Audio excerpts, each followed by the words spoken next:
think he works all day tomorrow. So I'm thinking we're going to finish up his grass on Saturday. But the large waste pickup is just this weekend. If I miss it, it's another, there might be one more at the end of the season and that's it. And I want to get rid of that stuff now. you know what I mean? Like I've been wanting to get rid of that stuff for a while now. And the thing is that what I'm going to have to do, I'll be talking to him tonight anyway, and say, hey, look, I'm going to load up my dad's trailer tonight. Tomorrow night is get as much on there as possible. And then if I got to make one load when it opens up in the morning, so I got to be there 8:30, whatever it is, maybe 9 o'clock, which is still usually like we don't start cutting till about 9:30, 10. Like today, I might get away with being able to cut right away as soon as I get there at 9. If I get there at 9:30, because there's wind, so the grass might be dry enough. But if you got like a really calm morning and there's all dew, you got to wait till about 10 before it clears up, eh? And then when it does, then you can you know, get done early or whatever, right? But most of the time, you got to wait till 10. You can whippersnip any time, but my aunt, I think that was my aunt. You can whippersnip any. This, I got to figure out what's going on with this. It's like really stiff, so I don't know if it's I got a broken spring in my derailleur. I reset it, but it didn't set properly.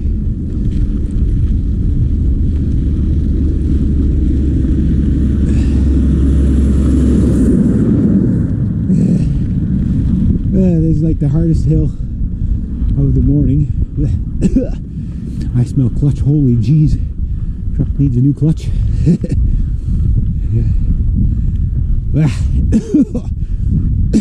He really needs a new clutch. Holy jeez.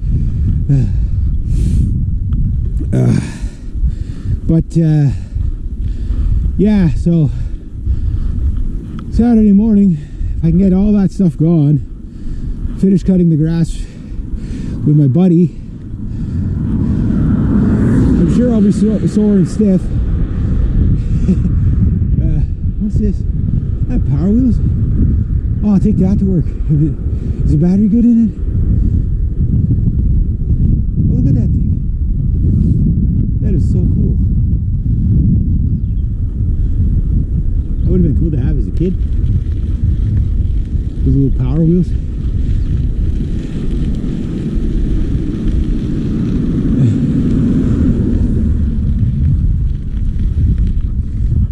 Going. Pulling off to the side of the road. I don't know what he's doing. Yeah. This hill, it has like one steep part, then a shallow part, and then after I get past this house here, I'm at the crest, and then it's pretty good. The rest of the way out until I get to the second hill. Not being able to fully shift properly on my back derailleur is kind of like I'm in, not quite in fixed gear mode, but sort of like fixed gear mode. But at least I got the front derailleur is working good. Now I went to adjust it there a couple of weeks ago, and it didn't. Like I know how to adjust the derailleurs and all that. I know how to put the chain on the sprocket so that it's indexed properly. And I've followed the route of the cable. There's nothing snagging the cable. So the only thing I can think of is you have like two springs in your derailleur, and I think one spring might be broken. That's why. So there's always tension where, you know, against the counter tension, right? So it just wants to automatically shift into another gear. Get into my higher gear here. I have a hunch it's it's going to be windy on the way back. Wind is like your enemy, especially on this thing. Like, as soon as you get any sort of headwind, it slows you down to like walking speed. Like, to walk to the neighboring town is a 3-hour walk, just so you know. It's 11 kilometers just to the town. So I figure when I do this, that if I do both properties, so I didn't call my other client to see if they're up this week for tomorrow.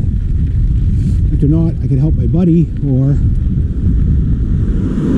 I could have the day off, which I don't mind a day off, but you know, I got to keep the momentum of money going for the next 2 months really well if I want to be able to do anything. Because it's like, money starts coming in. This happens to everybody. Money starts coming in, and you're like, oh, money's coming in, therefore I can do this, this, and this. You start doing that, this, and this, and then the money slows right down. Whoa, what happened? Like, basically for me, this month has been saved by scrap metal runs. But when things get really busy, you know, like, I might not be able to do that all the time, right? And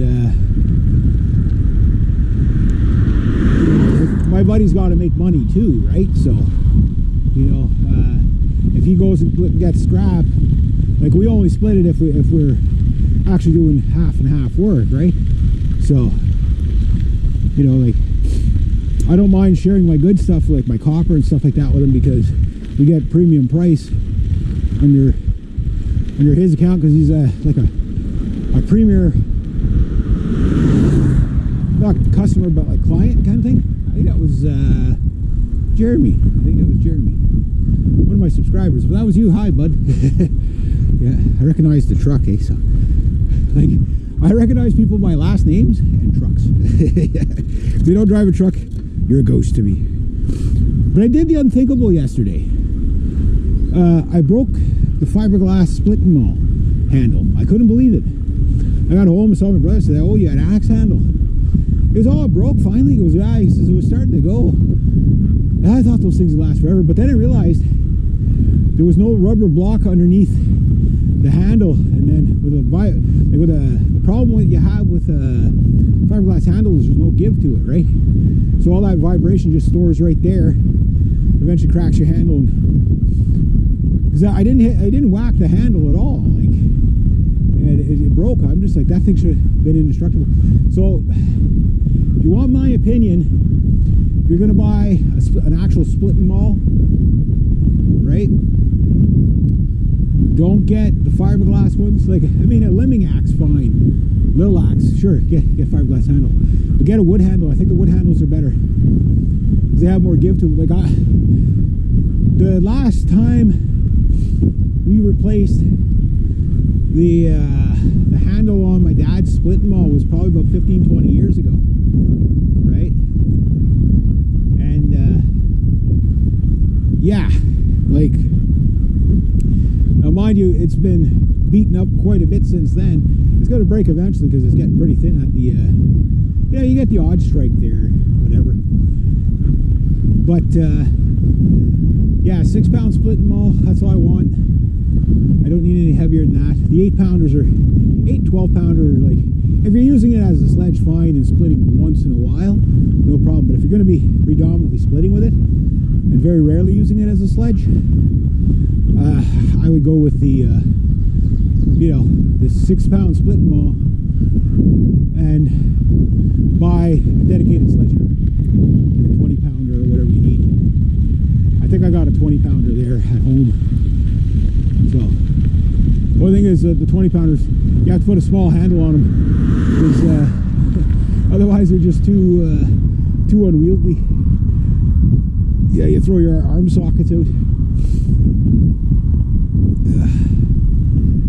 It was a nice morning, except for it's so cool.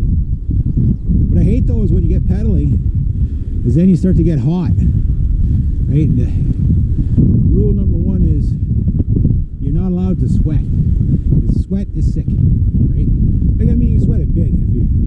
Oh, look at that bird. A little hawk's flying away with a snake. That is cool. Oh, there's a little kestrel hawk there, flying with a snake. I was wondering what he had there. That's cool. Not for the snake though. The snake's like, ah, shit. Yeah, we're about to become bird poop. That's a good size freaking